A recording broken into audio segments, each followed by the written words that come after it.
Hi everybody, it's time for the show. It's DnDTime Beats. It's the second time we're doing it, and I'm very excited to be back here doing the music creation stream with you guys again because it was a lot of fun last week or 2 weeks ago.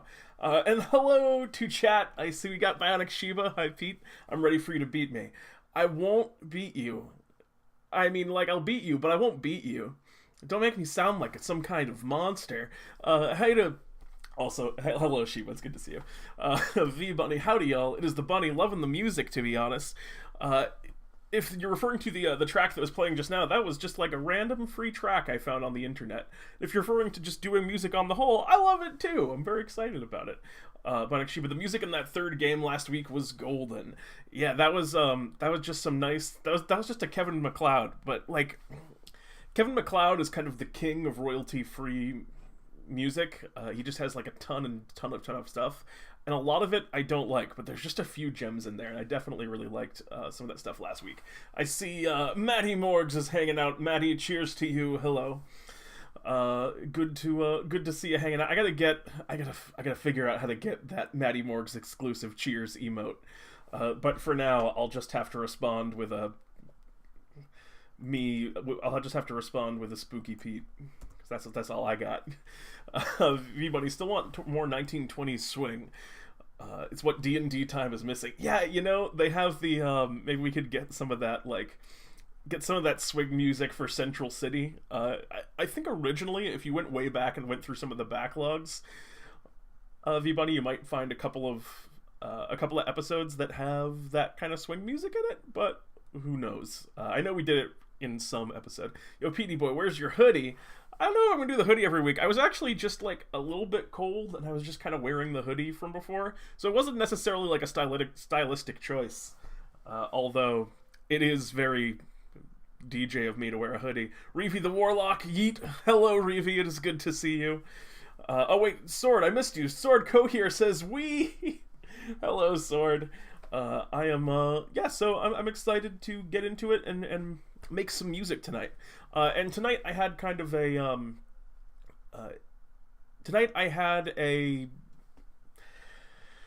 theme in mind to a degree, and theme is interesting because we're going to be talking about leitmotif. For any of you who tuned into our DnDTime talks when we were discussing music, and we were talking about how Jeremy and I kind of pick our music for the games and how you can use music to kind of improve your games at home. We talked a little bit about this concept of leitmotif. And it is a kind of a commonly used term in scoring and orchestra, so I'm going to talk a little bit about that today. And we're going to make some music as always. I got all my equipment set up over here. I got all my stuff. I got a few more sounds kind of picked out. I got my electric piano. Everything on it sounds mad funky.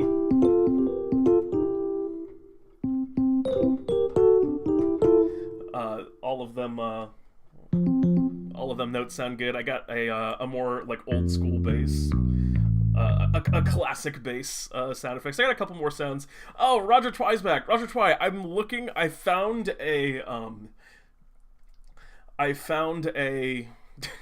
what was it called? The harpsichord. I found a harpsichord that was kind of native in here, and I didn't pick it, but I'll show it to you because you were talking about this last week. Because I was like, you know, I'll make sure I find a harpsichord, but it wasn't super great.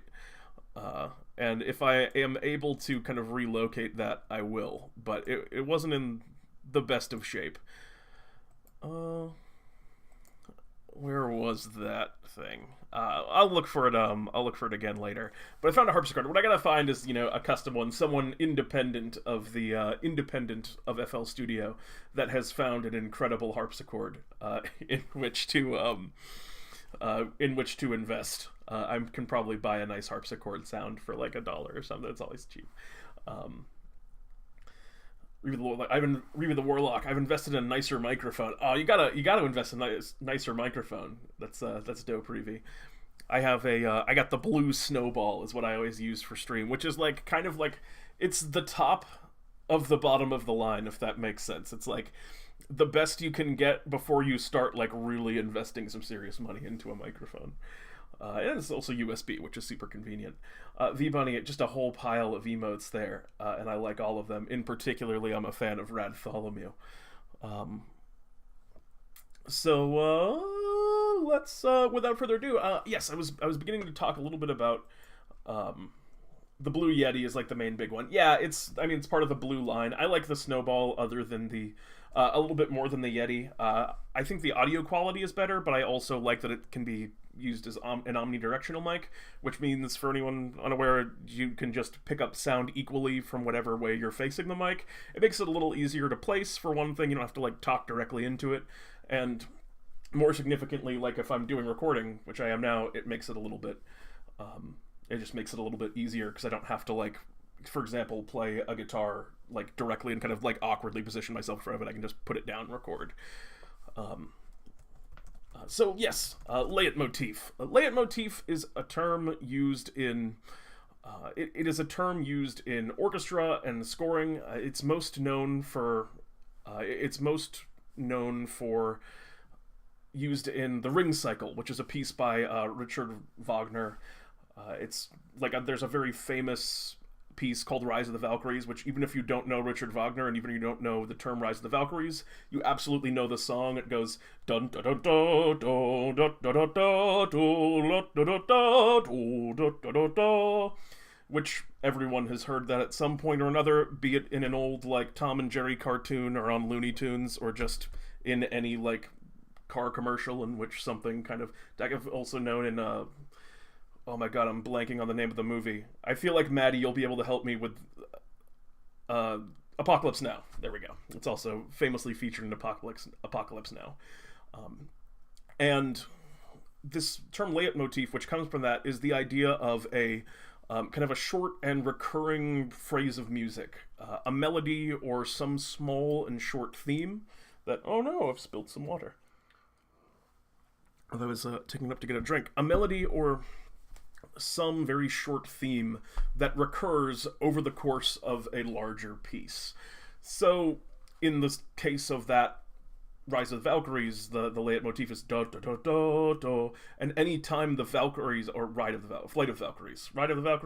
Valkyries, who could say for certain? But the idea is anytime that piece comes up, you know that in some way it's because the Valkyries are acting in that moment.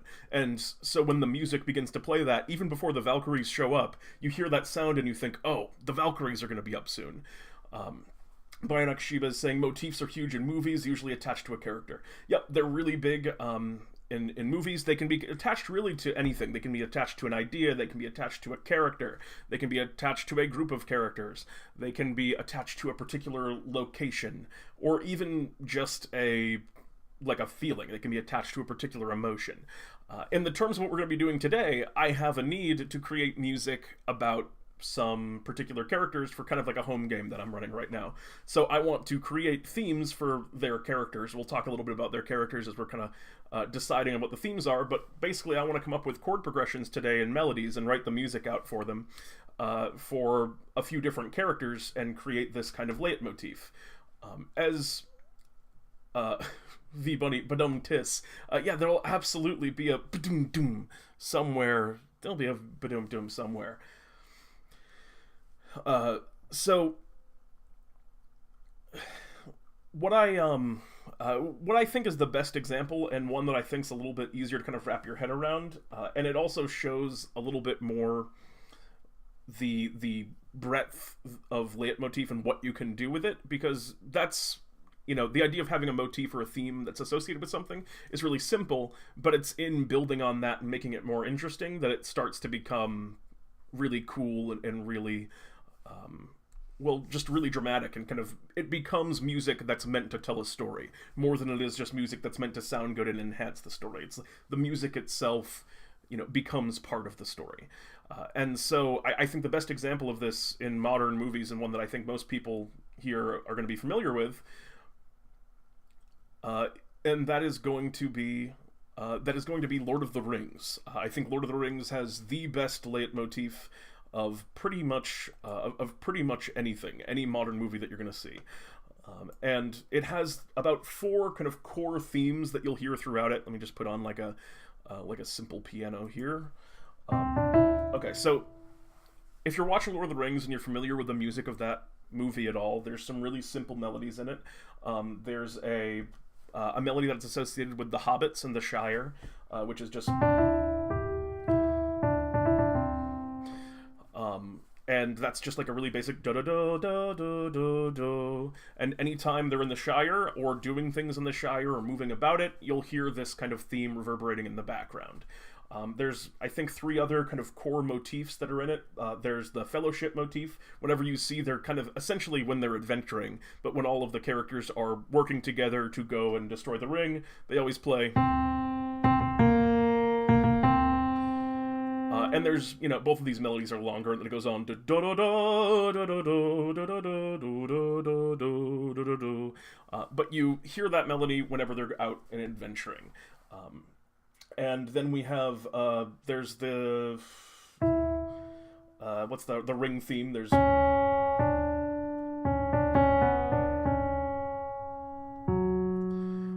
which is kind of this like sweeping string section, kind of plays it when you hear it. It's like. And it's more of like a single violin. It's more pretty than that actually sounds. But it's just kind of this like dark, foreboding sound that plays anytime like the ring is on screen or anytime Frodo's kind of looking at it and really contemplating it heavily. And then there's like the what is it? Sauron's theme, or is it it's more like the orc theme that they use. Or is it like...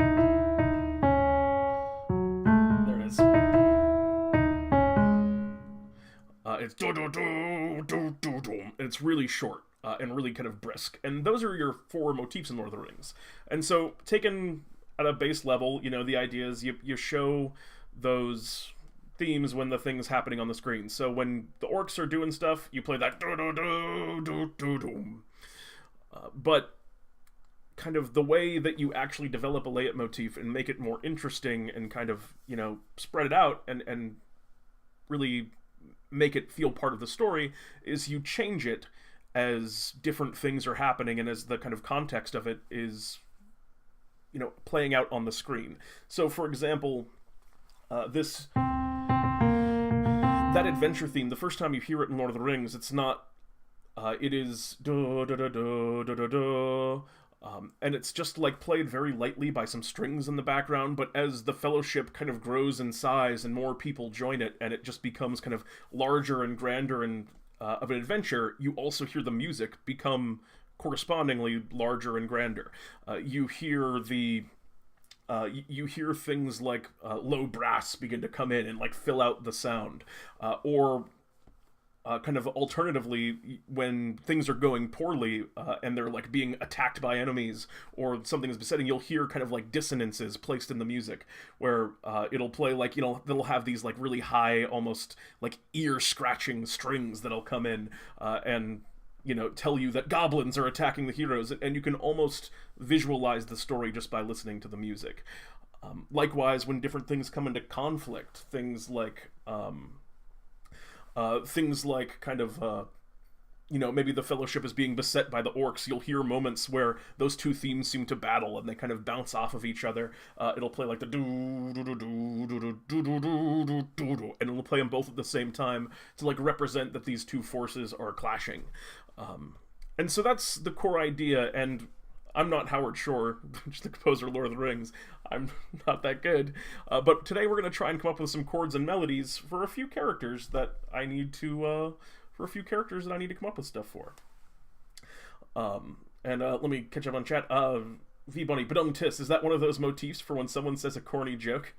Waka Waka too. You know, that's... I wouldn't call Badum-Tis a motif, because it's almost a joke in of itself, but... You know, I think that's almost fair to say, V-Bunny. I think you could almost make an argument for that being one of just life's motifs. Like Sheba, dissonance is one of my favorite things people put in music. It's just so jarring it gains notice. Yeah, so for anyone who's unfamiliar with the term dissonance, I think that's fairly common. Just for the record, if you're playing like a note, this is just, you know, a simple harmony that's a third, a C and an E, which is part of like a simple major chord. Dissonance is when you play harmonies that are basically really close or adjacent to each other, so like a half step apart. So it's kind of got that like grading and doesn't... if you think of like the theme from Psycho, for anyone who's familiar with Psycho, it's the movie where, you know, the killer kind of comes up and stabs the woman in the shower, and it plays that like... That's like really dissonant, that like terrible ear-piercing sound. So yeah, today we're going to be making some themes and just melodies and chords for a few different characters that I have to work with. And I'm going to kind of tell you about the characters, but as we're going through, we're going to try and come up with 3 different melodies, and come up with 3 different melodies that can kind of have the potential to play off of each other a little bit, and that in some way represent the characters that they are. So without further ado, let's start actually making some music. Sorry, I know I talked for a bit here talked quite a bit here at the beginning, but let's start actually making some music. And I got like a whole bunch of sounds here. I got some like cool pads and stuff. If you guys have ideas for how to use them, let me know. Like I got this sound, which is just, I don't know, it sounds like a god. It sounds like a god coming down, and I only have to hit one button to make it sound like this. And these are really cool. I have this like very sci-fi kind of like sound. I got this. It's kind of like the godly one, but it's a little darker. There are a lot of different things here. I got this completely tonally inappropriate for those 3 slap bass.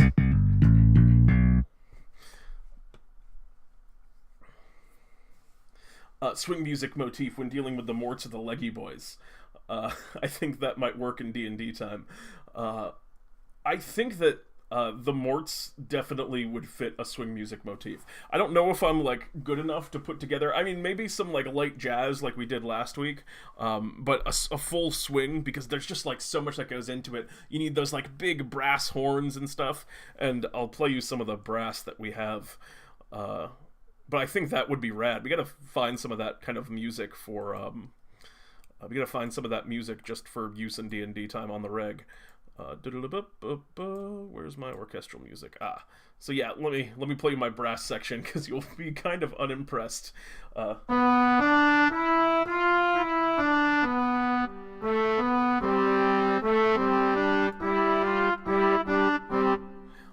Yeah, it's not the...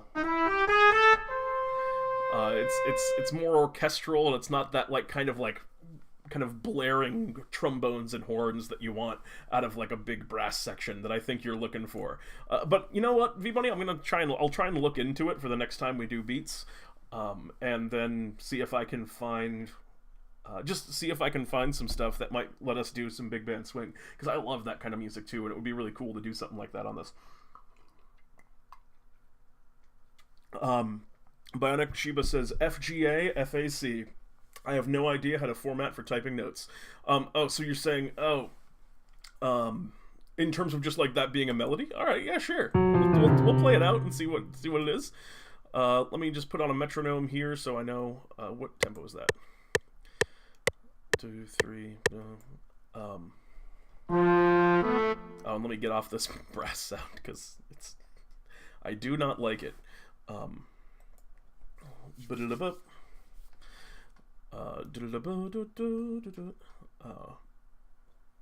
Okay, let me record. You need a 4-chord song, Pete. F, G, A, F, A, C. So we're going to record notes and automation. We're going to make it, call it pattern 1. Apparently pattern 1 exists, so we're going to delete it. Whoops. And we're going to... Where's my thing? Is this what I want? Sorry, I'm okay, yeah. I couldn't find my playlist because it was weirdly minimized. And so you're saying, piano, where's my piano music? regular grand piano. All right, now we're good to go. All right, so for pattern 1,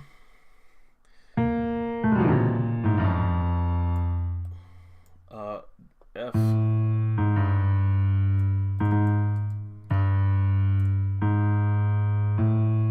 F, G, A. So those are going to be, we don't need to record. So that's just and yeah, I mean, that's something that's like a really simple melody, and you could like build that out and kind of put.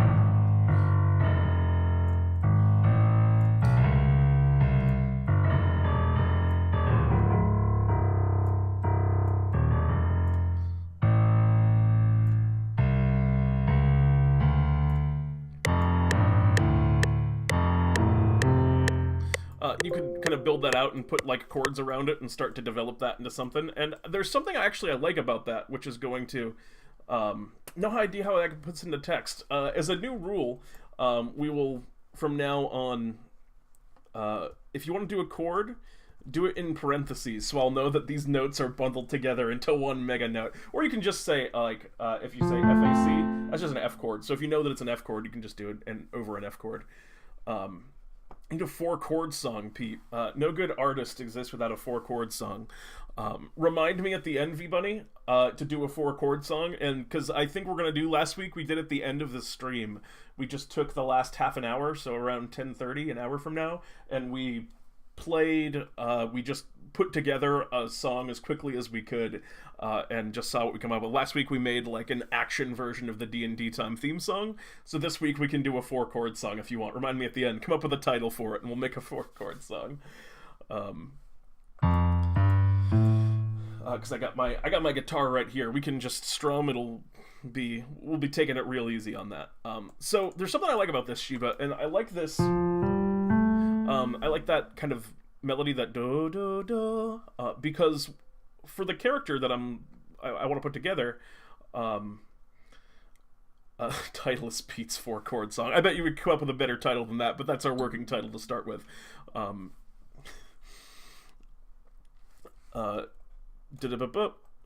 Move these up. I'm gonna move these up to these notes. Oh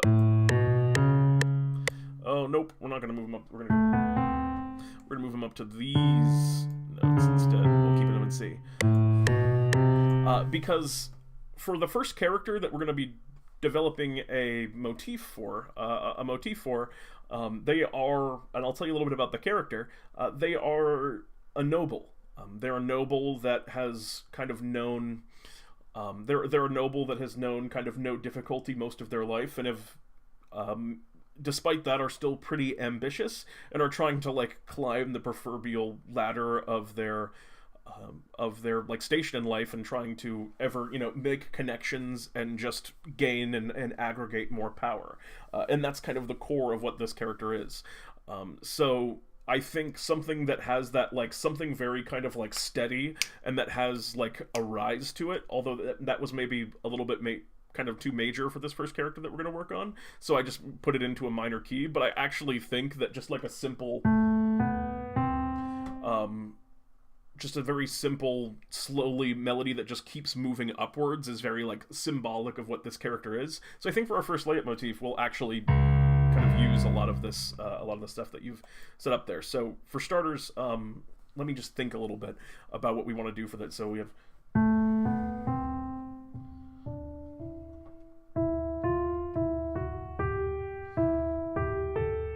and this is in just a key of A minor, which is going to make it really easy to play and to learn how to play. So like this.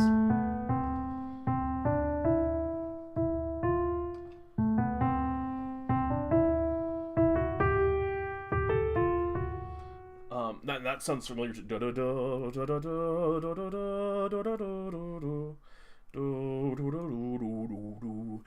and I'm just kind of like singing some ideas for melody here.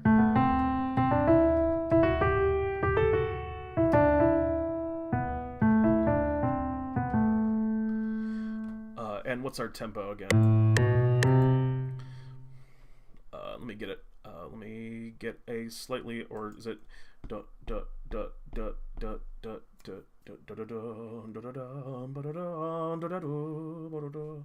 Let me bring the tempo down a little bit. Restretch all channels. No, God, no. I just want to bring the... I guess I have to restretch all the channels. I don't know what I've done that has made this terrible, terrible thing happen. But it doesn't seem to want me to change my tempo manually. Because it's requiring me to stretch all of my channels. This is one of the things about learning FL Studio, is that there's always... the program is so complicated, and there's always little things that you can do without even realizing it that causes, you know, everything to be destroyed. Let me turn off the metronome in this and see if that helps. You let me change my tempo now? No. Huh. Alright. When I get into a situation like this, what I do is just grab a new page.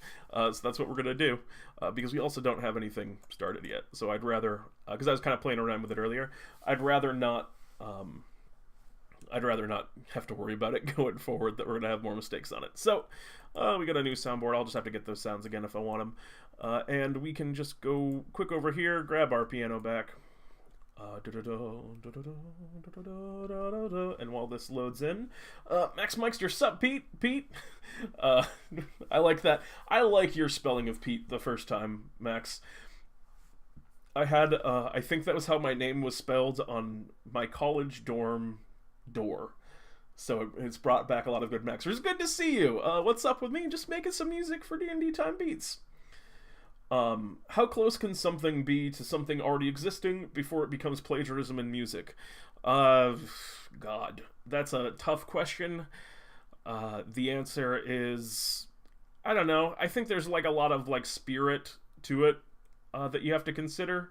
Like, if you're just intentionally ripping something off, but also like in building melodies, it's really hard to like not step on the toes of something that exists, because like there's only like 8 notes that you're going to use in like a diatonic scale, which is what most melodies are written in.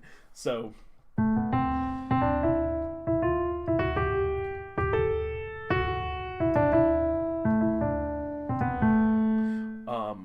like in that little melody I wrote there, I'm sure that, like, you know, it sounds correct to me, which means it's probably been done a whole bunch of times. To answer that question, as long as it's not exactly, I quote Vanilla Ice and David Bowie / Queen. Under Pressure by David Bowie and Clean has a great bass line at the beginning that goes do do do do do do doom. Vanilla Ice, when he came out with Ice Ice Baby, took that bass line and went do do do do do do doom. Except he added in an extra note right at the end of it. He goes da da da da da doom doom. Just to justify, when asked about it, he's like, no, mine's got another note, which is almost a complete ripoff. So I guess the answer is technically that close, but that's, you know, kind of poorly spirited, that example. So just don't be a jerk.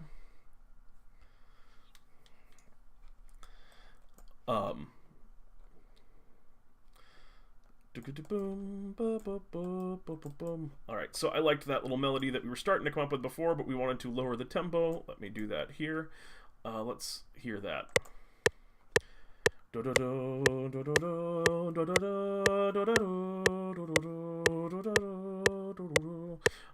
Nope, I want to pick it up a little bit.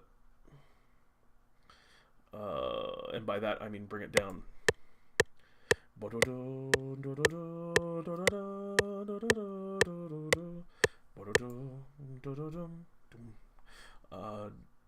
little bit more.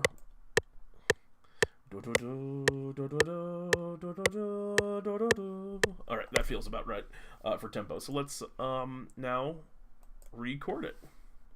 And it might take me a couple tries to get it right, but we're going to just try and record it straight in.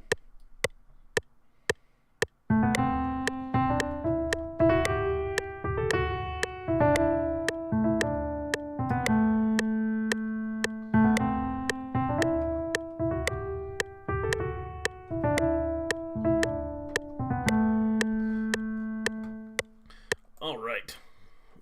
and this is our melody, and let's hear it back. Whoa, whoa, whoa.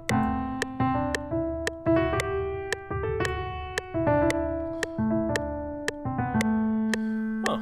I wonder why it cut off. It seems like it cut off the beginning.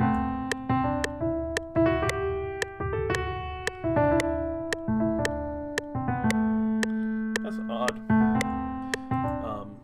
That's fine though. We can fix that quite simply by taking all of this and just moving it. It seemed like the whole thing got a little bit distorted. Yeah, the first two notes got cut off for some reason. Very, very odd. So this should line up now with the end, and it should be a little bit...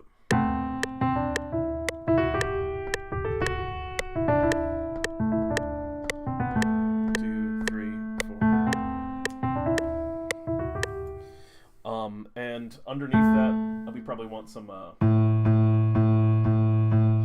that feels like, I can picture just like a doom, doom, doom, doom, like a kind of a very, like, a very heavy, just a very heavy kind of bass underneath it.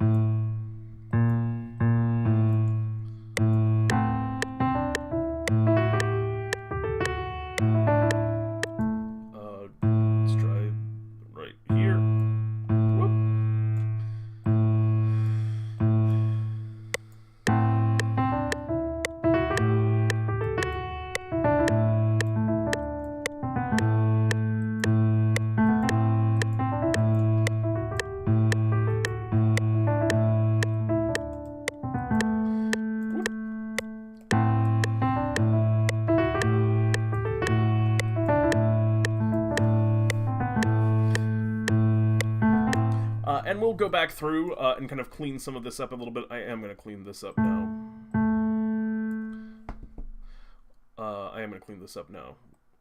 Just to get these two notes.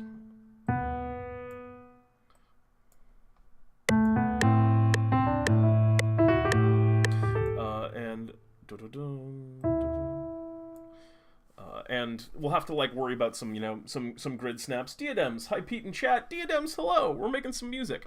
So this is gonna be our first melody. It's very simple, as you can see. It just and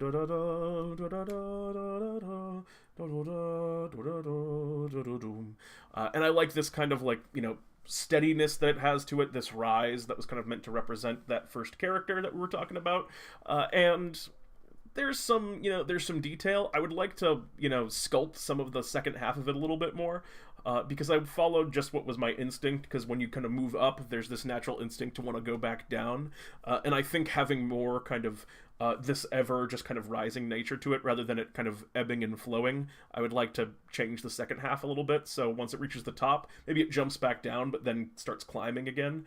Adrian P says it needs more cowbell. It might. We can probably get some cowbell in there at some point. I don't think that's entirely out of the realm of possibility. Also, Adrian P, welcome. It's good to see you. So that's one, and so we've now created this melody that is decidedly minor. We haven't fleshed out the chord around it. We've just taken the root note of the melody.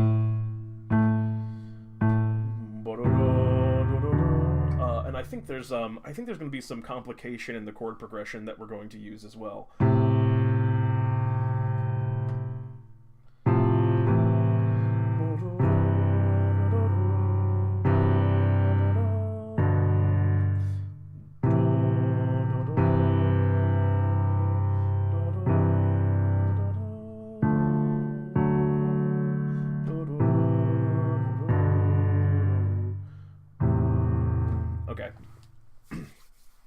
How do I represent something longer than a quarter note? Simple fix, replace metronome with cowbell. Would that I could, Adrian P. Would that I... Actually, no. If I could, I wouldn't do that. It would make me tear my head up off my shoulders. Onyx Shiva, how do I represent something longer than a quarter note in chat? With language, I think, because it's very hard to type notes in chat. So let me just kind of play over this a little bit, and I'll just grab a strings sound effect very quickly, so that way we can hear it in a different instrument, so it doesn't sound like it bleeds together a bit with some of those chords.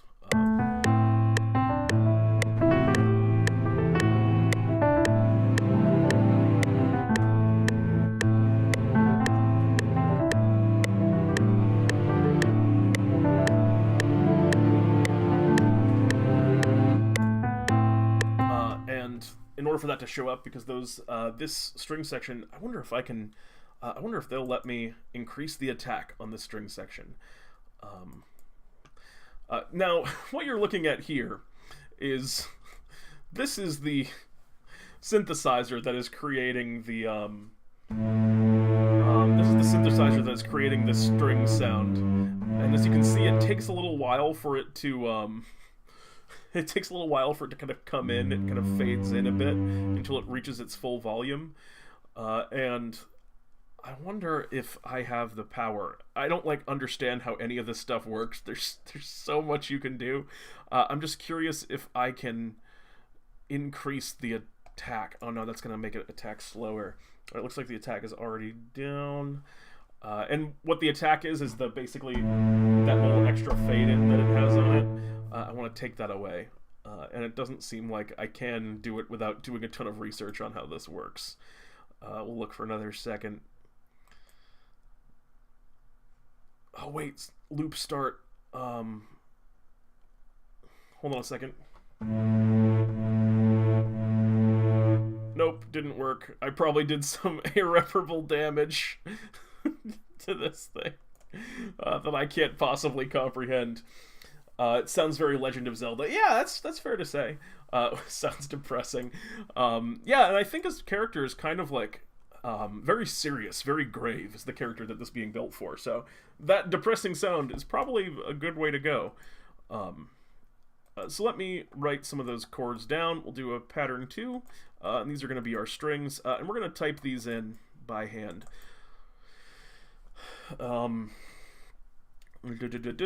Give me my piano roll. And we're going to go with wait. Why are you not snapping in the manner in which I want you to? You are snapping in a strange way. Half step. There we go. Now you're snapping right. We're gonna have these kind of strings, some strings come in here, and these are gonna be our chord progression. So that's.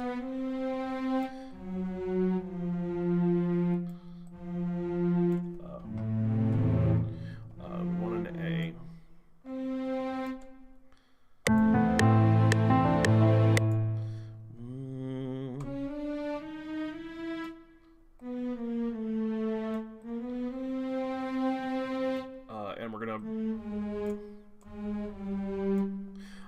A lot of the times when you're doing this, you can see I'm putting together our first chords. We have this. We have that kind of shift there. I'm doing the voicings in such a way where, and when I say voicing, I'm sorry, I use a lot of terms without thinking that people might not know what those are. The voicing is when you play a simple chord. So this is a simple C major chord, C major triad, which is the notes C, E, and G. So that's the standard voicing. And you can play chords in different ways. Those three notes, C, E, and G, no matter where on the keyboard or on the piano that they're played, there's still going to be a C chord if you play those three notes. So the G is on the top in that, I could just take that G and move it down an octave and play the G on the bottom. It changes the way that the chord sounds, but it keeps it the same chord, so it still musically sounds, quote-unquote correct. So we're gonna go to, so we can start out.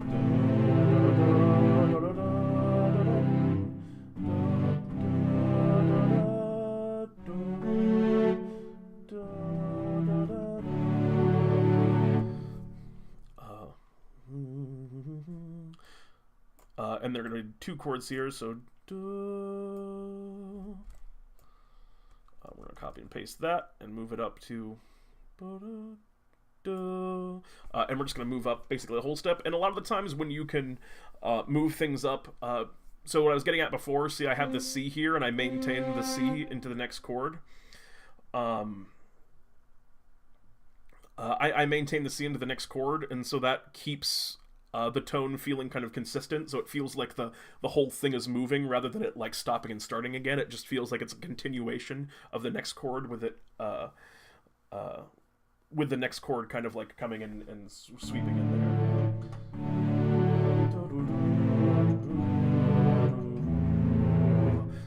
go. Let me hear.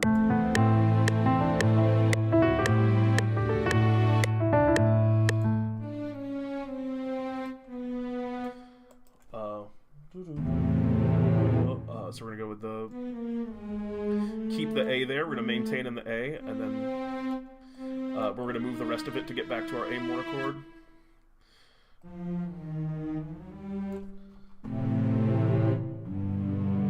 And then we're gonna do the same kind of motion that we did here.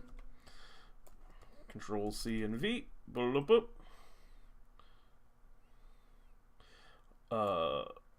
And to go to onto our G chord, and then we're gonna slide downwards, go to back to our A minor, which is kind of we're in the key of A minor here, and where we begin. So let's hear all of this in context and see how it sounds.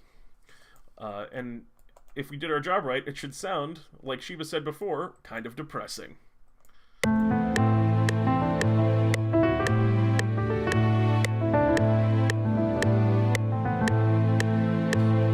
And you can hear, I think, very well there. You can hear some kind of the problems with the string sound effect.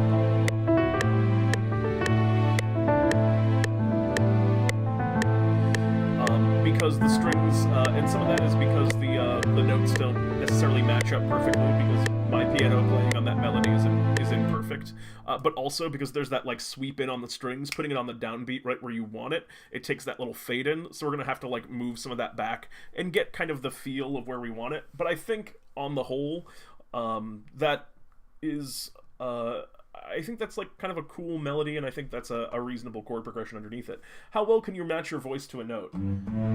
I can sing a note correctly. I can, like if there's a C, I can, sing the note. I can't, if you're asking like, can I perfect pitch? I mean, I can still remember that C note, that C, so I think that, yeah, so I still sang that note right, but I couldn't just be like, Pete, sing a F note, and I'd just go, well, I know what a C is now, so I could sing it an F. But if, like, I wasn't just listening to the note and had kind of tuned myself in, I couldn't automatically do it.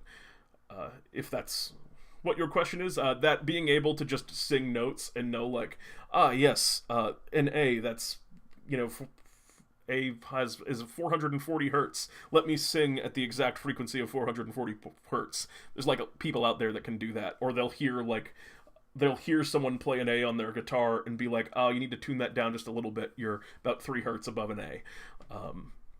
Which is crazy and really impressive, and I wish I had that power, but alas, I do not. Is that hard fade? I would say so. You're good with relative pitch. Yeah, relative pitch. Is that like a common term that's used for that? Because that makes a lot of sense. I just have never heard it, which is weird. As someone who's been stumming. Relative pitch. Yep. Great way of putting it, Sheba. Nicely done. Also, Farfel has asked for their points, and to know how many they have. I'll speak now that the DnDTime Spectator has declared they have 82. And also, Farfel, welcome. It's good to have you hanging out. Okay, so that's our melody one, and we're just gonna kind of move past that and just think now what we want our next melody to be. And I have like an opposite side of the spectrum character for this next melody, which basically the next character is more or less victorious from the land of DnDTime, which is a paladin that's really jock-like in the way that they are. Not the complete kind of like bro paladin, I think, like Victorious is with the full kind of, oh yeah, dude, like, blah. That's Victorious's voice more or less, but something in that category. So I think something that's very, they're very into sports. They like play a lot of, like their characters' backstory is that they were just like really into sports basically, and kind of they worship a god of athletics. So we want something that's I think a little bit more lively, not as just like downright depressing as the first one was, because I think, like I said, I think that's the tone of that character, is very just kind of that last character is very dark. So I don't have too much in mind, but let's just start kind of playing with stuff. So if the last time we want something, that was like kind of meant to mimic their ascension and their kind of rise to power, well, we can think a little bit about what this character is. They are, as I said, they're an athlete, they're fun-loving. In Mario, for example, and I'm going to borrow a trick from Mario, a lot of the times the way that they make a melody feel fun is they'll do little kind of oscillating half-step runs. And I gotta trying to think of one that does it. I know that there's like a lot of Mario melodies that do it, and I'm kind of blanking on like any of them at the moment. But let me fix my octave. What's the fish? What's the water melody? Do do do do do. Do.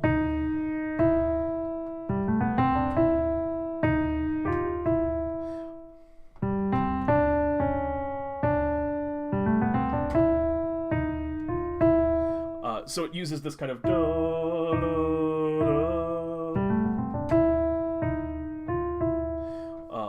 and it has that kind of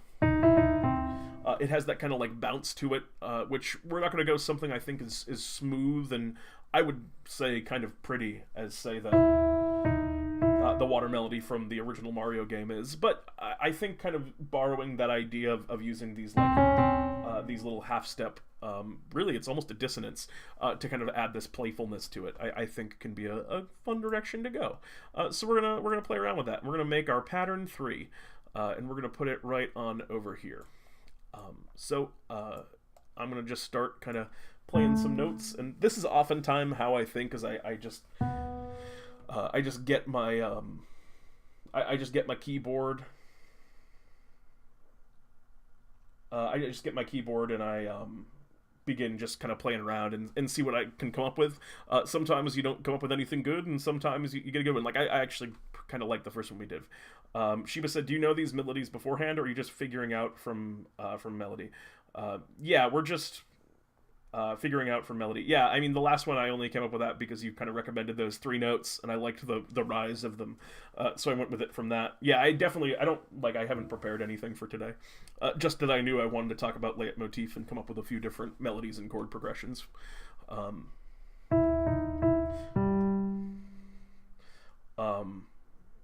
Oh, do you know these melodies from beforehand? The Lord of the Rings melody, I mean, I knew the... because I usually, I can, play, it's hard to do it because this is a tiny piano. I can, play that piece, so I knew the Lord of the Rings one. The Mario one I just was playing just off the dome. And it's, it's a pretty simple melody. A lot of the times I also just, when I'm trying to play a melody and figure it out, I'll play it in the key of C, because when you're in the diatonic key of C, for anyone who doesn't play the piano, basically, if you're looking at a piano, you're only playing on the white keys, so it's easy to, kind of guess at the notes when you know that you don't have to worry about any of those sharps and flats. So, yeah, just doming them. So let's just play around a little bit and see what we get. So we want to go with... so we want to get kind of that bounce... We want to get that kind of bouncy up and down, but we don't want it to sound... Because I think there's also... I think there's a certain... there's a certain way to use that where it starts to sound a little bit dark and almost like Mafia, like The Godfather,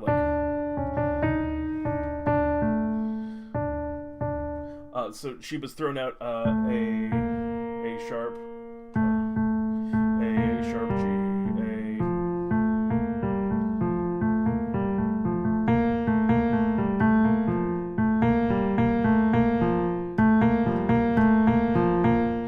So I kind of like the there's I think there's something to work with there, and maybe we want to go.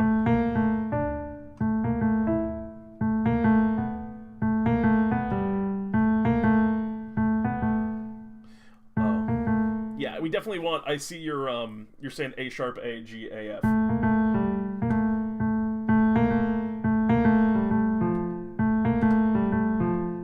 I like that. I like that a little bit more. Yeah, you definitely want that kind of that bounce to it.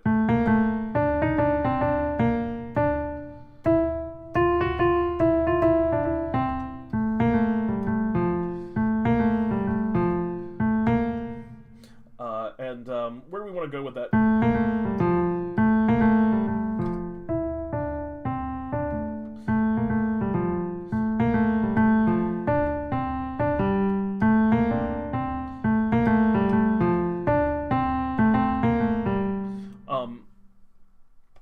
Yeah, and I think there's something kind of jaunty to that. I could see that kind of played.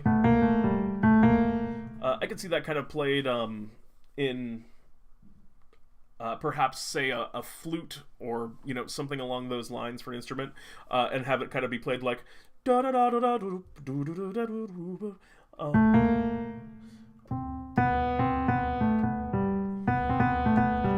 da. See, now I kind of like that a little bit better. Actually, no, that's the same thing. Let's just up a step. Never mind. It's all good.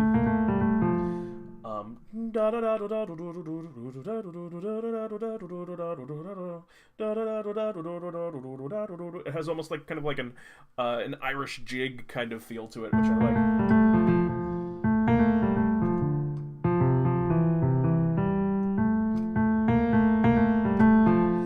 So let's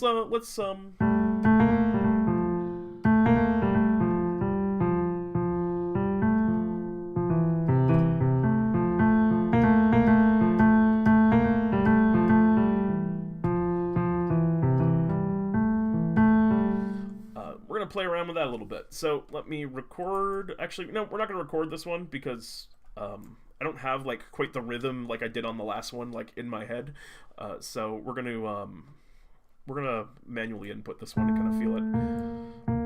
And we're gonna actually go by cell this time because that's a better idea.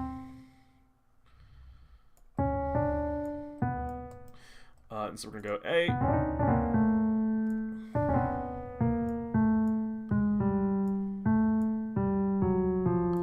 Let me just feel what that tempo kind of represents. And we'll go back over to here and.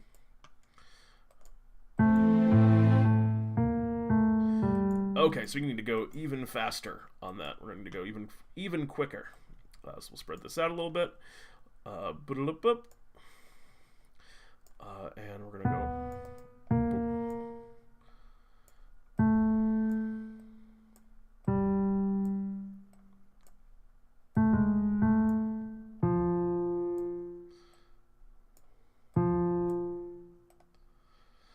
Farfel just subscribed with Twitch Prime. They've been subscribed for 15 months. Thank you so much, Farfel.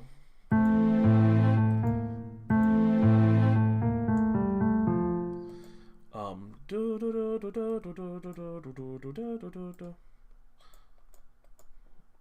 we're gonna go boop.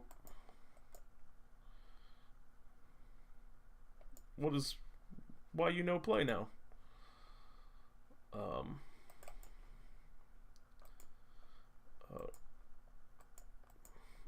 That's very strange. And we're gonna go ahead and change the beats here, so we have it as cells. We're gonna go with none, so we can get the rhythm kind of right where we want it.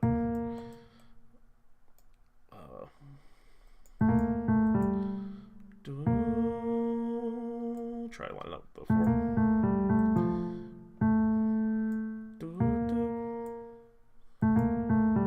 A little bit further back and get that rhythm right. And we have to stretch it out even a little tighter here.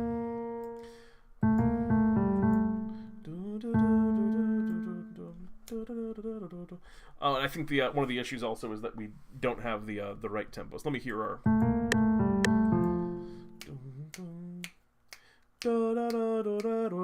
That's what was throwing me off. I was just thinking in the tempo that I imagined in my mind, rather than...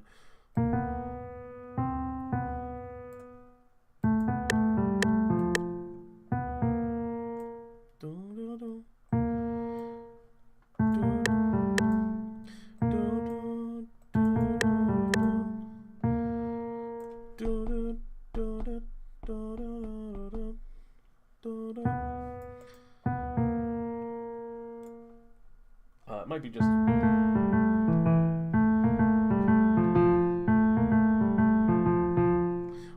I think we're just gonna have to record it because it's a little bit tricky on this one to get it in right where the way that we want it, right in the way that we desire it to be. And we're going to go over to here, and because we're gonna record, we're gonna delete the things that we've already created. They still exist, but we're just gonna move them out of the way for now, essentially. And we're gonna just count it in and record, and we'll see if we can get it right. 1, 2, 3, 4.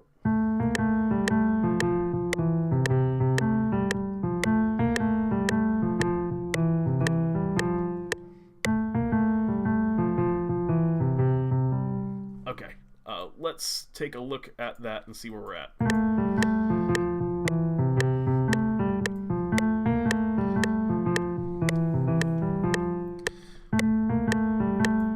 Yeah, okay, so that's a lot more what we want it to be. Excellent, excellent, excellent. And when we kind of like increase the tempo on this, and I think we can just do that now just for the sake of...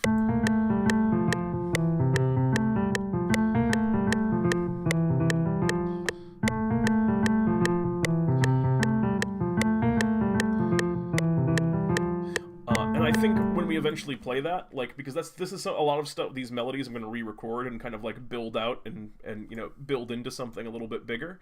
What we're going to do with that is we'll use, you know, something more like maybe like these solo strings, maybe something like this.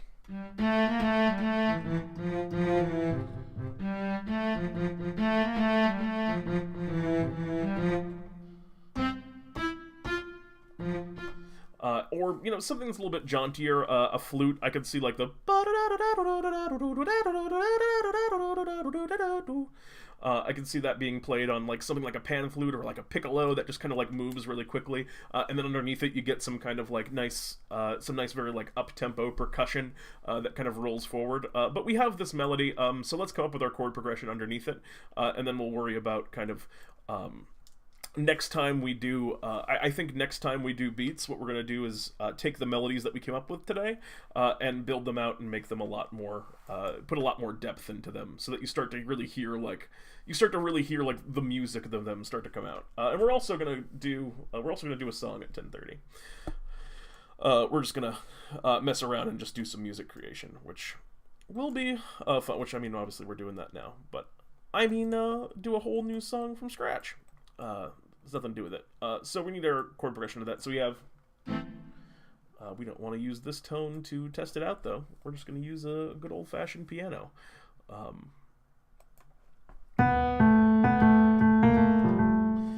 So this is a...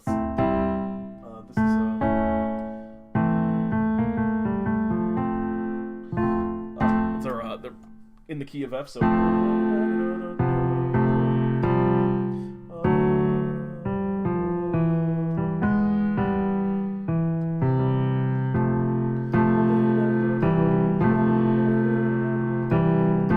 It's actually a really simple chord progression. That's just 2 chords. You wanted a 4-chord song before? We only got a 2-chord song this time.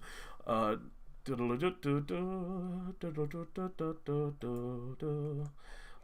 we're on pattern 4. Oh, that's a fun thing. That's a fun thing you've never seen before. I can do this like I'm playing the piano.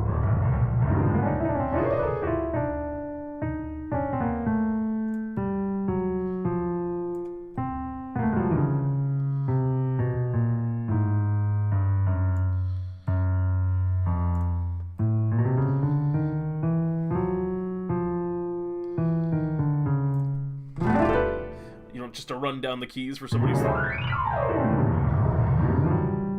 I mean, we can like do stuff like that. We can make melodies that are like, you know, you can do things on FL Studio that are technically impossible on the keys.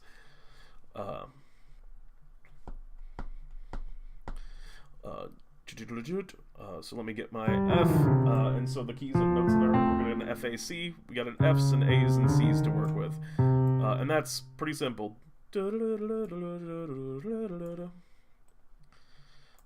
And how many melodies? So we got this, should bring us to up to here. And because we got this almost like Irish melody to it, I'm instinctively becoming tech.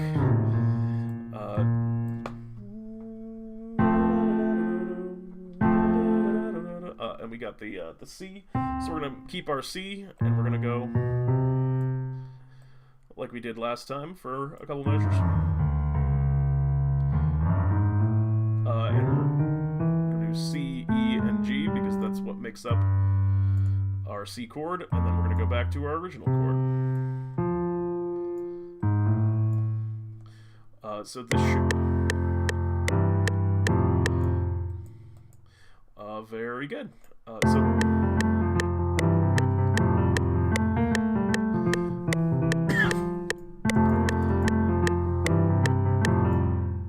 And so we can basically copy and paste that because it happens twice.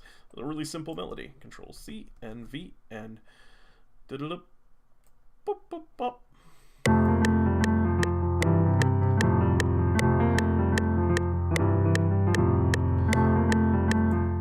Great. So that's a melody that we can work. That's a melody that we can play around with a little bit. I can I can see that being developed a little bit more. And we have not a ton of time left. It's 10:30. So do we have time to do another? I think we can very quickly. I think we can very quickly get one more melody in, and then next week when we come back to these, we'll develop them out more, and you'll get to start to hear, like, not just the melody and chords, because, you know, the melody and chords, they sound good, but they're not, I don't think they're super interesting necessarily to listen to, but once we add in, you know, some other instrumentation and some ornamentation, we start to make it cool. I think you guys will start to really see the, I think you'll start to see some of the potential of these. So that's what we're going with for this one, but we're going to try to bang out one last one really quick, because we had 3 characters we wanted to build it for. Layout motif. We're doing for our last one, we need another melody, another kind of core melody. This last character is actually a bard. They're a tiefling, and I know that they borrow from, fairly heavily from, kind of, they play like the Spanish guitar, and they play a lot of, like, you know, kind of Spanish music. So I think, well, obviously the melody would eventually be played on the guitar. I have my guitar over here. Well, maybe we'll do that at the end. I was gonna say we haven't done much on Audacity tonight, but yeah, we can do that at the end when we do our 4-chord song. If V Bunny's still hanging, or we can do something if V Bunny's pieced out. We can also do something else. So we need a melody for that, and I think something that's kind of mysterious. We want something that's a little bit more mysterious on this one. So we're going to start with the same root note.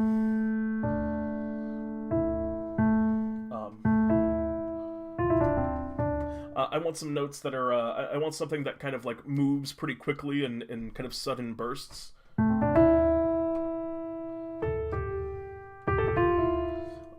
And it's probably not quite in minor. What's our, I don't know necessarily what the scale is.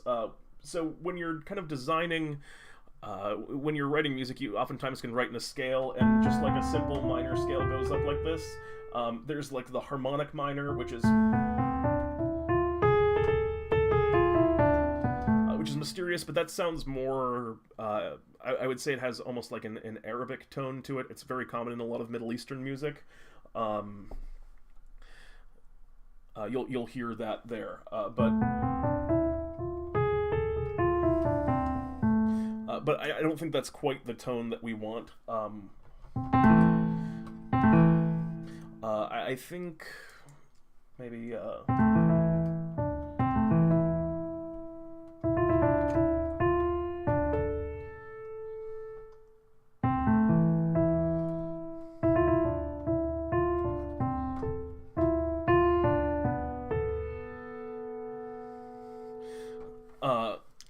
about to describe a harmonic minor. Yeah, see, I want to stay away from the harmonic minor a bit, because I think that's not the, I think that has a very specific tone to it. But let me try.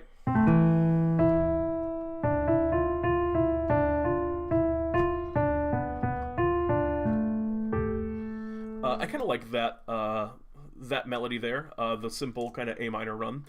So let me record it, notes and automation. I'll hear the...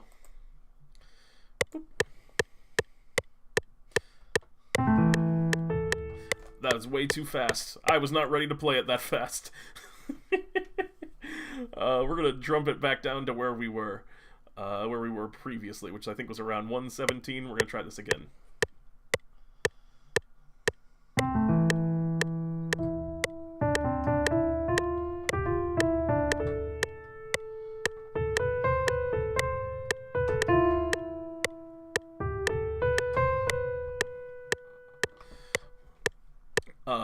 That's my melody. We're gonna listen to it again and hear how it sounds, and then we're gonna sculpt. So I already don't like where that stops, but I want to go so this.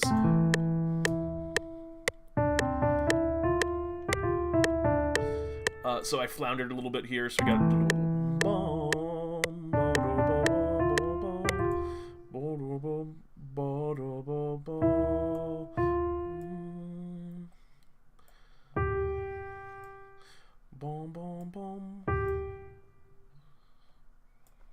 So let's hear this.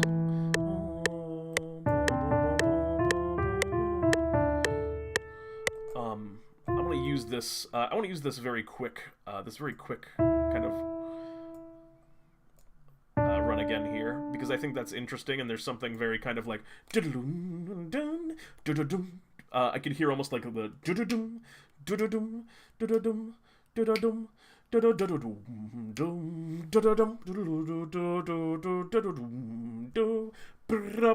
could hear the, the castanets and everything, which is kind of what I'm going for.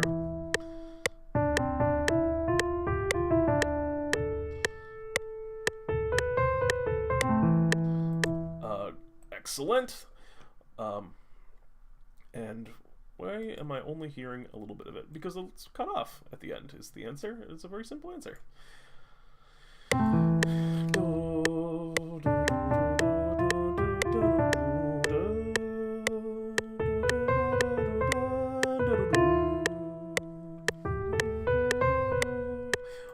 Yeah, I think that's kind of I think that's a cool melody that has this this air of mystery about it. Another simple chord progression, as all of these are going to be, because we're just starting out. I tend to like, really basic chord progressions when we begin, because you can embellish later and make things more interesting. There's a great YouTube video I recommend where it's a guy playing Amazing Grace in different levels of difficulty, and at the end he's playing with... it starts out him explaining it to just like a very small child, and at the end he's playing with Herbie Hancock, who's a really famous jazz pianist, and you'll see just like the degree of intricacy that one can add to a piece of music if one so desires. By the end of it, what they're playing, they identified as Amazing Grace. It's beyond my level. I cannot hear the song Amazing Grace and what they play, but it's really cool, and I recommend you check it out if you're interested in it. Okay, so that's going to be starting off on an emitter, so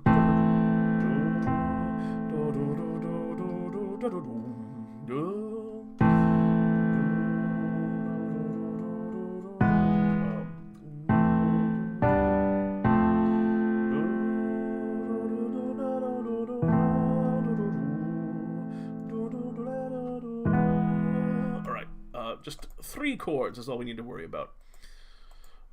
And we're gonna kind of give him that that dum dum dum kind of pattern to it.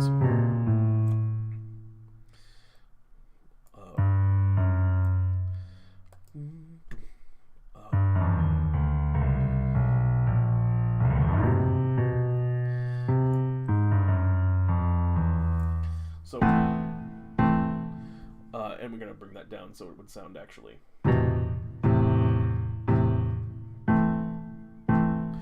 And actually, do I want to sound it here? I think we might want to bring that up an octave, actually. It would sound better up here. Oops. That's not the chord. That's the chord. And we're going to copy and paste that. We're going to copy and pastorino here. And we're going to control and copy and paste again. 3, 4. And we're going to copy and pastorino up here. And the notes are going to be slightly different.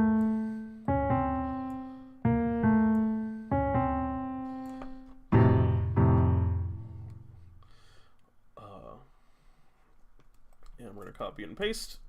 And we're doing this, I'm doing this a little bit quick because we don't have a lot of time before we get to the last portion. So sorry if I'm not talking my way through this one enough. So we have...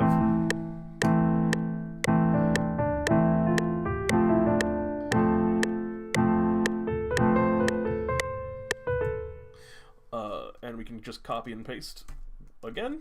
And this is going to go right up on over here. And we're going to paste one more time, and it's going to move up. Actually, you know what? We're going to get rid of that. We're going to copy and paste this one. Boop.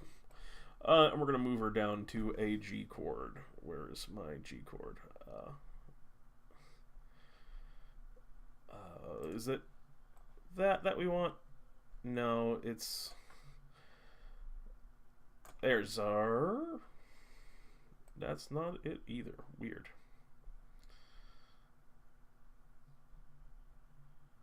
There's our G chord.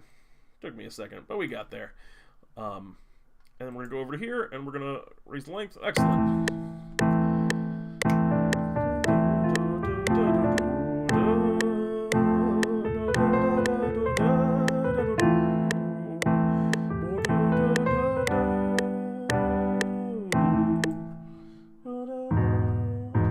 We don't want a G. Actually, that's my mistake. That was the wrong chord. We're going to actually want an E chord. I knew there was something that was off about what I was thinking. Yeah, you're correct about that, Shiba. I made a mistake. That's the one. So that's just a rough, and these kind of like pounding doom. I think that would go very well with the initial melody we made, and we're not gonna like. I think I wanted originally to kind of put some of these together once we'd gotten to the point, but I think we aren't gonna have time for that. But let's at least take a look at kind of where we ended up on these melodies. We have 3 melodies here. One of them is not like the others, which is also true about the character, so it makes sense. And so these are the melodies that we ended up coming up with. So,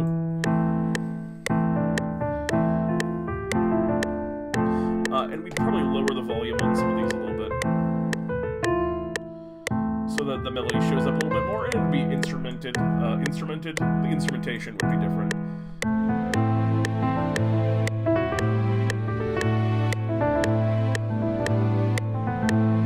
Okay, so this was the first melody we made here, and I can definitely see those 2 melodies kind of fitting together for sure. They're definitely, and this one's gonna be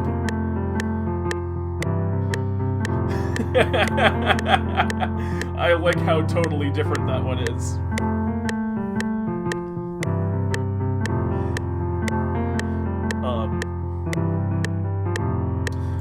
And you're gonna see these 3 melodies kind of show back up, I think, in a week or so.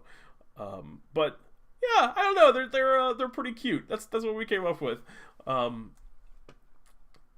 I in particular, this one obviously got a little bit more developed than the other ones because we just ended up spending a little bit more time on it. But I am a big fan of this this first one here, and I can definitely see myself developing this one a lot more.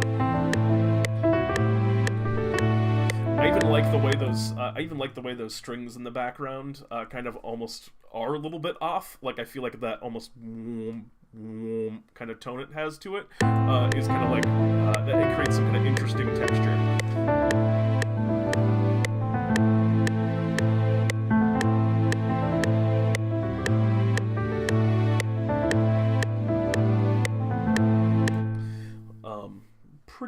pretty cool. So I think we're gonna be getting relatively close to getting on to our last thing of the day. And you know what? It's 10:18, 10:20 now. Usually we started at 10:30 last time. I think it's fine to just start it today. And that is we're gonna make a quick song. And actually, before we get into that, also, it sounds so familiar in some way, but I can't put my finger on it. That's usually means either it's heavily inspired by something without you realizing it, or that it's a good melody. It's one of those two things. It's like, I remember, like, the first time I did the Pete and Jeremy's theme, the Pete and Jeremy's DnDTime, and I was super familiar, and it just felt like natural, and I couldn't find anything that it's similar to, which means it ended up being a good melody. But this might be either good, or it's just something that exists, and so I was subconsciously inspired by it. I forgot that I also am going to take a break. I'm going to take a break, because that's a thing I would like to do.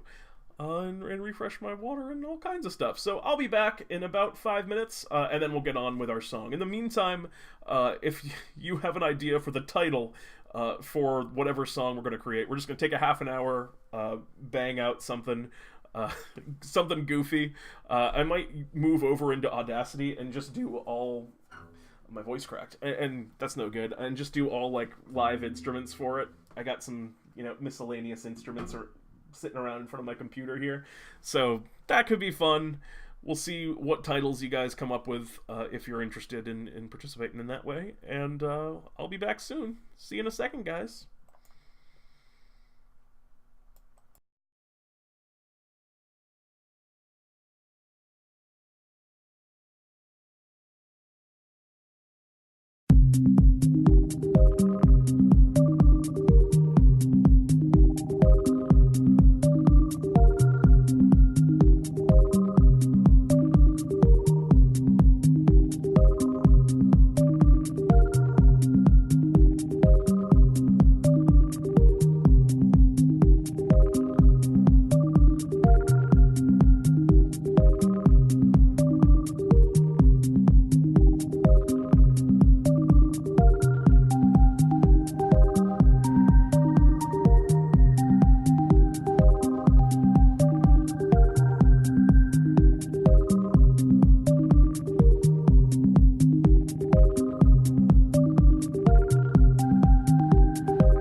Hey, forgot to unmute.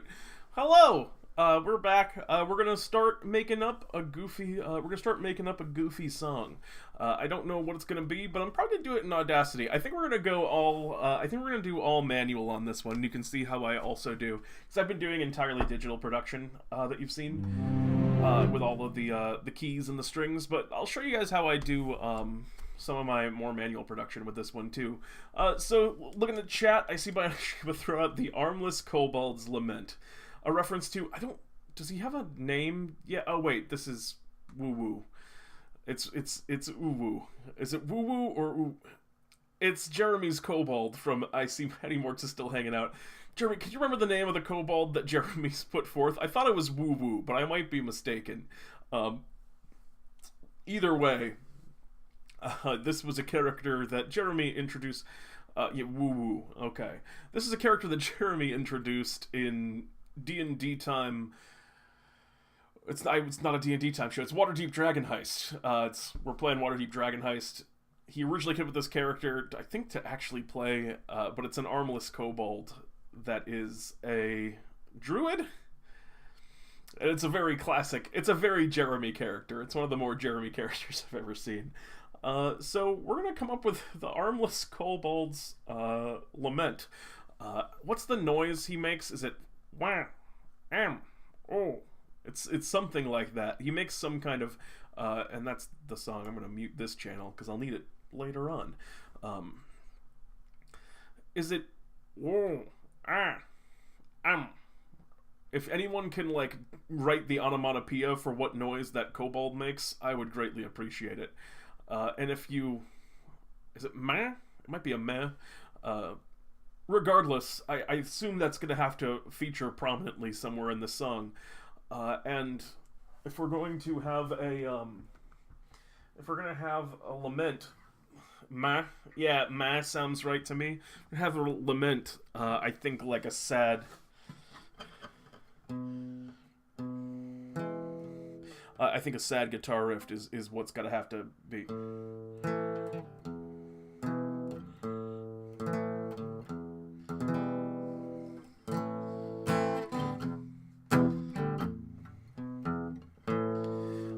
So I think it's going to be something along those lines. So we're going to record our guitar part, and I think our chord progression is going to be, so the difference between what we're doing here, where previously we've been recording digitally, and here we're recording just analog.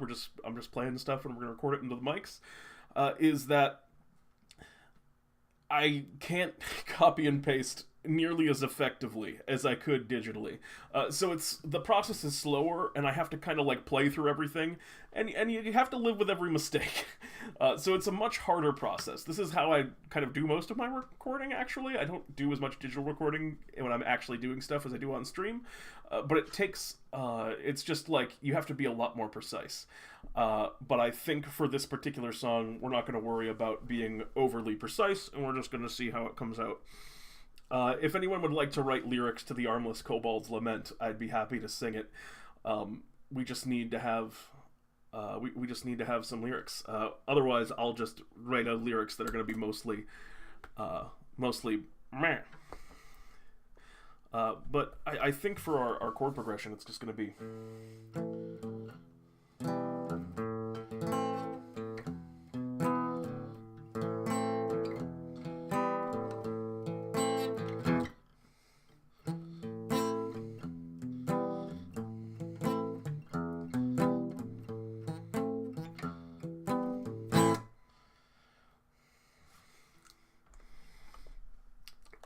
So let's start playing that. We're gonna do maybe 8 or so loops of that, and that'll be our song. We'll have a nice short 30-second song.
And that's the Kobold's Lament right there. We're going to have an introductory one, and then, so I only did 5 loops of it, so we're going to do introductory one and then 4 kind of main one.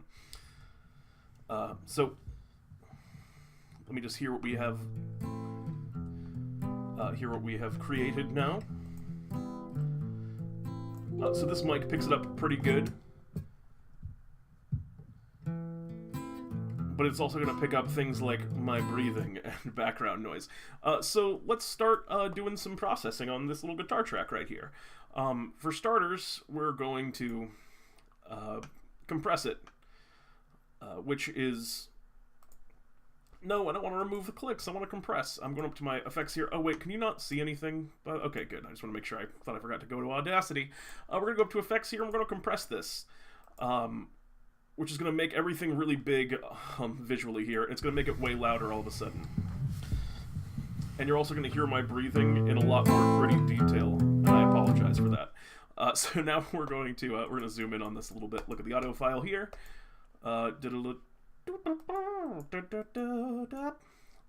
Scroll over to the side. And we're going to take this effect... and we're going to just do a little bit more. We're doing a little bit of processing on this. We're going to reduce our background noise using the built-in noise reduction tool that's here in Audacity. It goes like, hey, tell me what... tell this... Basically, the way it works is you tell it what the noise is, which is what I just did when I hit Get Noise Profile, and then you hit the noise reduction button again. It'll remove the things that it interprets as noise. But you can still hear... but you can still hear a lot of that, so we're going to do it one more time. We're just going to repeat that noise reduction one more time until it's just mostly silent in the background, because a lot of the noise got brought up when we compressed. So now it's kind of silent. There's just some like occasional bumps and things, and let's see if it didn't. And what you can now hear is because I did this noise reduction, I lost a little bit of the quality of the guitar. I lost a little bit of the quality of the guitar, so we're going to go through and just put a little bit... we could go back. Normally I would actually probably just go back and noise... Actually, you know what? That's not too much work. We're just going to noise reduce it again and get a lighter noise profile to reduce. And I'm talking through as best I can. If you guys want me to slow down and talk about anything that you're like interested in, please let me know, and I will like describe it in more detail. But for the most part, I'm just going to kind of wail through on this. And that's a little bit better, and we'll see how it had a little bit less impact on the quality there. So that's good. We're going to now, last but not least, just throw a touch of reverb, room size here. Reverb gives it that kind of echoey sound. Room size, the higher that is, the more echoey it's going to be. We're going to put just like a light dusting of reverb on it, so it just...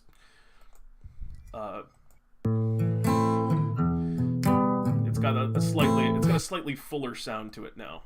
And now we're going to do one last thing, and that is go to the beginning here and generate silence.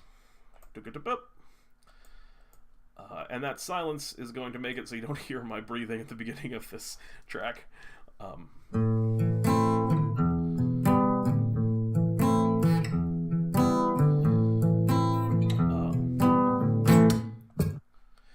And we're going to do that everywhere.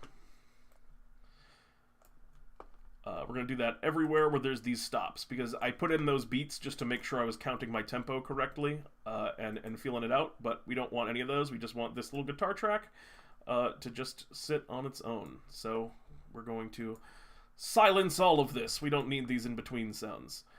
Did I skip one? Wow, what is this?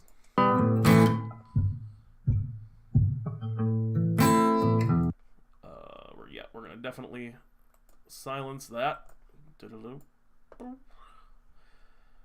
And one more.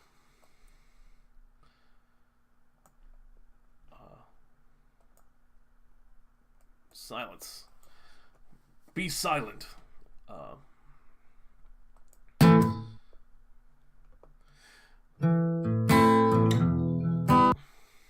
And when you listen to this now, it's going to sound very abrupt when we put in the silence. It's just going to be like... right up to here. And it feels kind of out of place that there's just so much noise, and then it just cuts to absolute zero, which takes out some of the charm of the recording. So we're just going to add something to the background here. This is a cool effect that I'll show you guys. We're going to add something to the background to round it out a little bit. We'll get into our Ma's in a second. And let's just record. We're going to mute this for now. We're going to record a single note.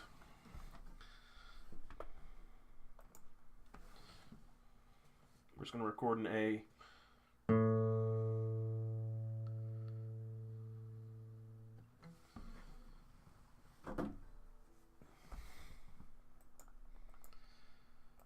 Boo!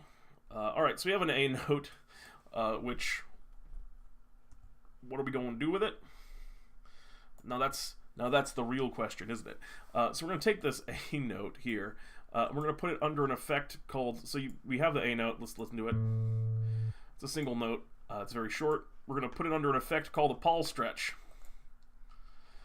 which is going to make it very long and very fun and very strange sounding. And we're going to basically multiply the length of it by 10, and it's a really complicated stretch. But basically, I'm stretching out the note in a way that makes it sound ghosty.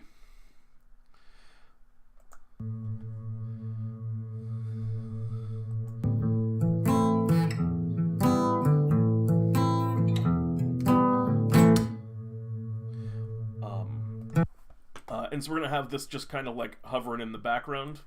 And if I was going through, I'd go through and like fade it on all of the things. So it was like, whoa, and it kind of like felt like it lingered after the hits. But we probably don't have time for that. If I do, I'll go back and do it. So now I think we want like maybe a little melody. I got a little uke here.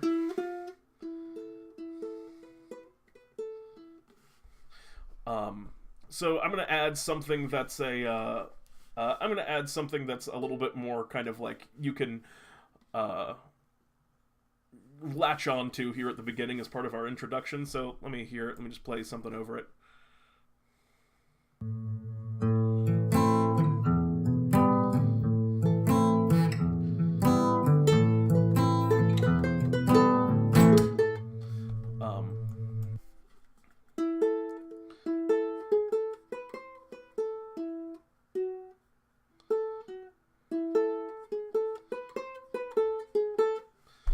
So let's record that little lick, and then we'll put it in the right spot.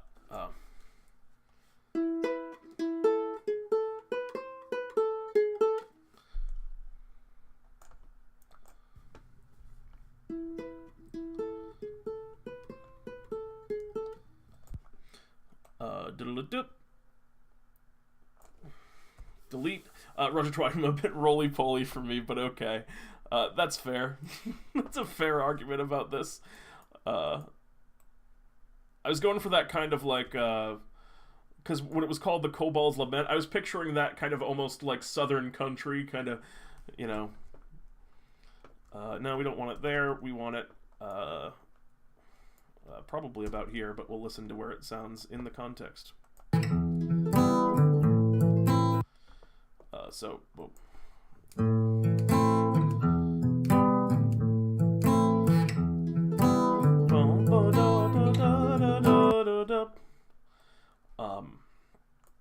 So I need it a little bit further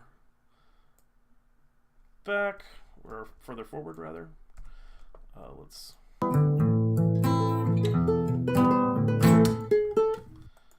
oh wait, here's how I can sync this up. I know the best way to sync it without having to think about it too much more. I just am going to sync the last note with the last note of this. So let me move this up here.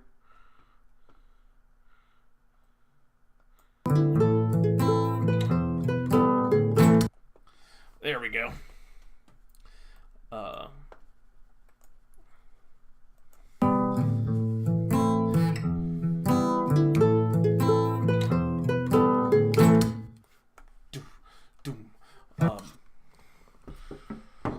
And now we're gonna add our, I want those hits. I got this little drum here. So we're gonna try and record that little drum track right there.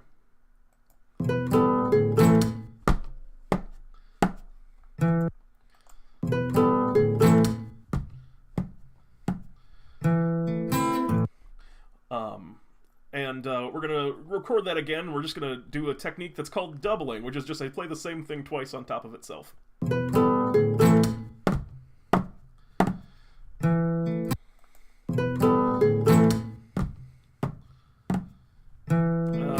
we want it a little bit more.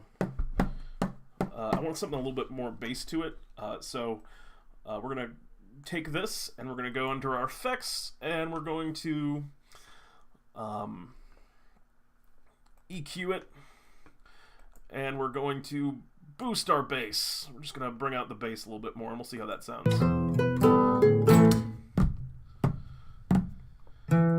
Alright, and let's hear it all kind of...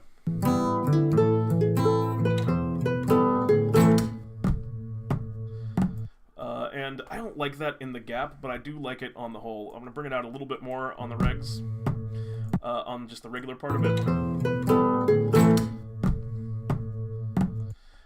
Bring it out even a little bit more. Let's see. Down a little bit, just so you can, it's just filling up space in the background. And then we'll fade it out. We're going to fade it right here.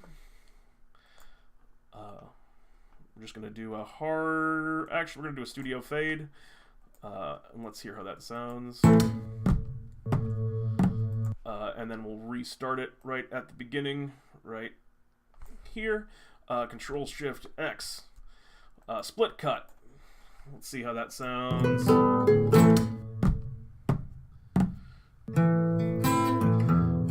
I don't know. I'm not making it work right. We're going to mute it for now. We'll come back to it. We are gonna take this little bit that we got right here. We are going to copy and boop, boop. Where do we need it? We need it right like here, here, here, and here. That's a very, very rough estimate of where this should go. Actually, we only need 4 of them. Those are going to be so far off. This one needs to go up a little bit. That's good enough.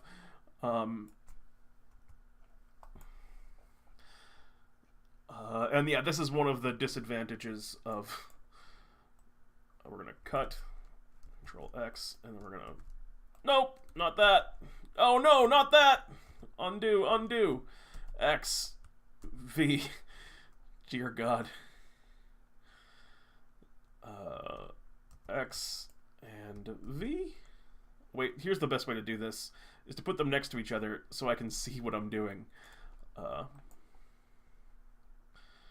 That makes way more sense. Good work, Pete. You figured it out. All right. We're going to X and V.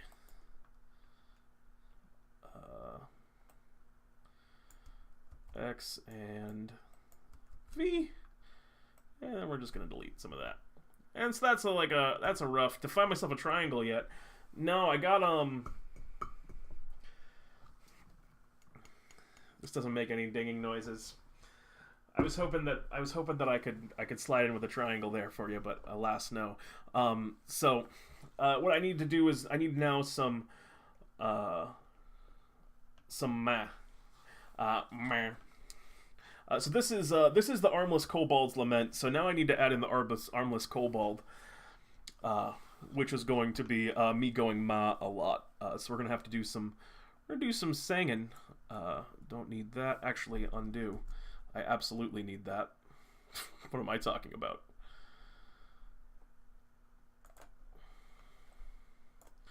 We're going to keep that there. This is my ukulele. So let's listen to it all in context.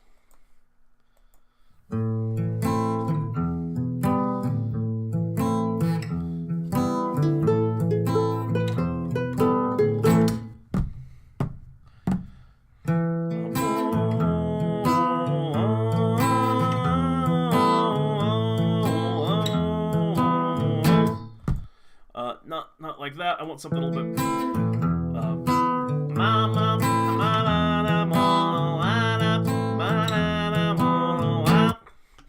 So now we're gonna sing our backup kobolds. And we're gonna have to sing this one the whole way through.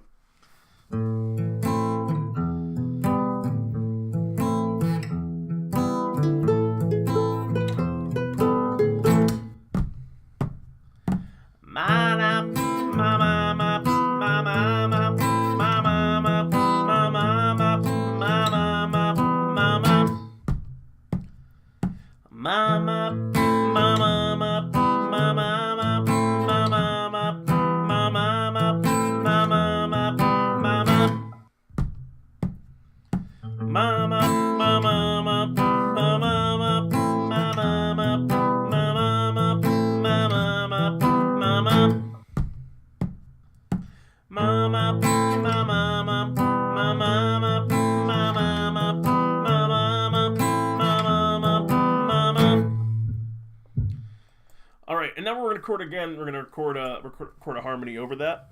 And we're going to have to sing this one the whole way through. Oh, you can hear me from the past. That's me from the past. Hi, Pete.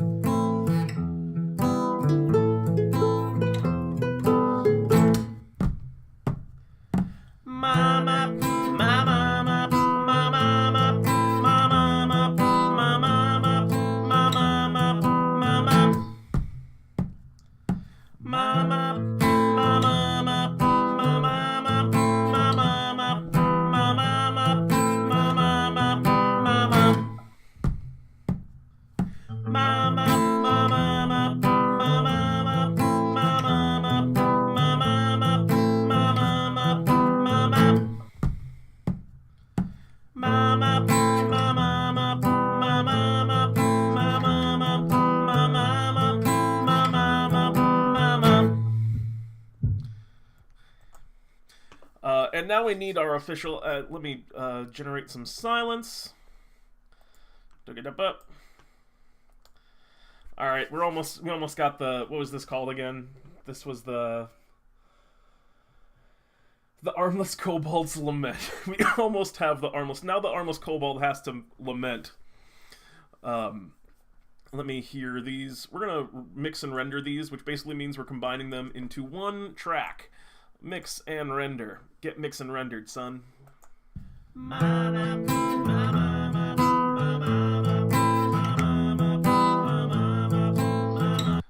want to actually bring the guitar back a little bit, because I think the guitar is overpowering a touch. Let me hear it in the...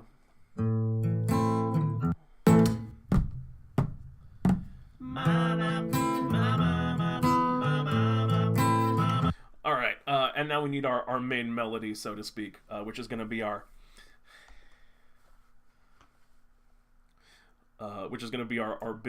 big ma, as they say. Mama, mama, mama, mama, mama, mama,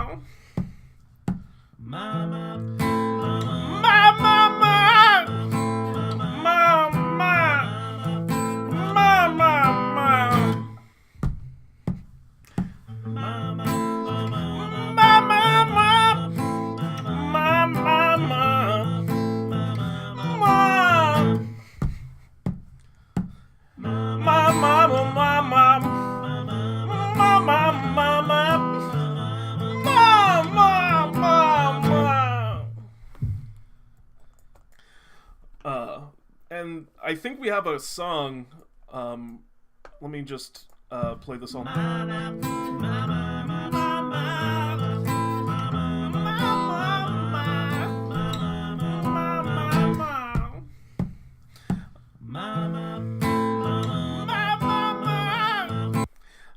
And we're gonna, I feel like this needs some, I got 10 minutes left.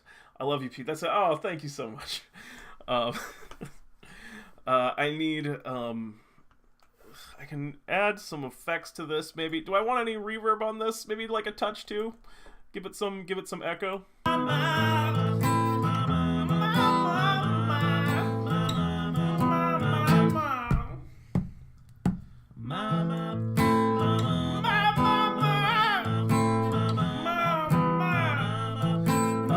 We bring everything down. Bring everything down a bit in level to let the.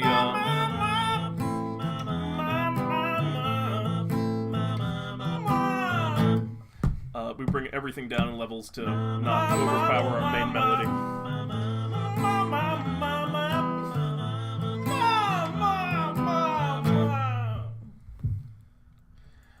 And that's the Armless Kobold's Lament. I think this is our song. Actually, you know what? I probably have time to... I can probably, like, add some more tracks or something. I got 5 minutes. We'll put something else in it. That's our core melody. We can do some more percussion throughout. I got egg shakes. We'll record some egg shake. Zip it back to the beginning. And we'll record right from here.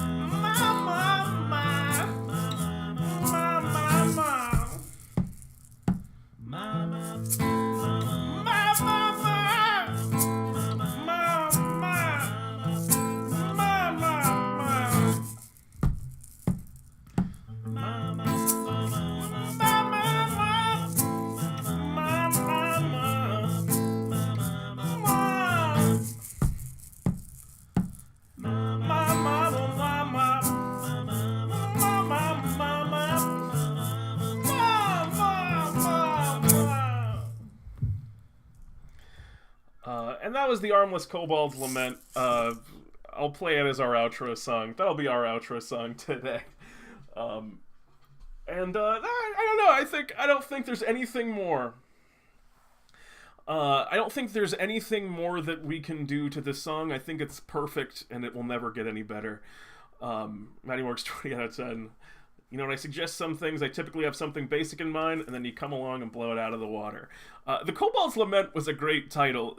In coming up with titles, you gotta come up with something that, like, inspires an idea, and lament just, like, you know, it's gotta be sad. Yeah, that's all I got for today. We've completed our tune. We came up with some cool melodies, which you'll see some of those. You'll see some of those more developed out, maybe. I don't want to make a guarantee on that. It basically depends on how much time I have. But I want to go through and take those melodies that we came up with today and really develop them for next time.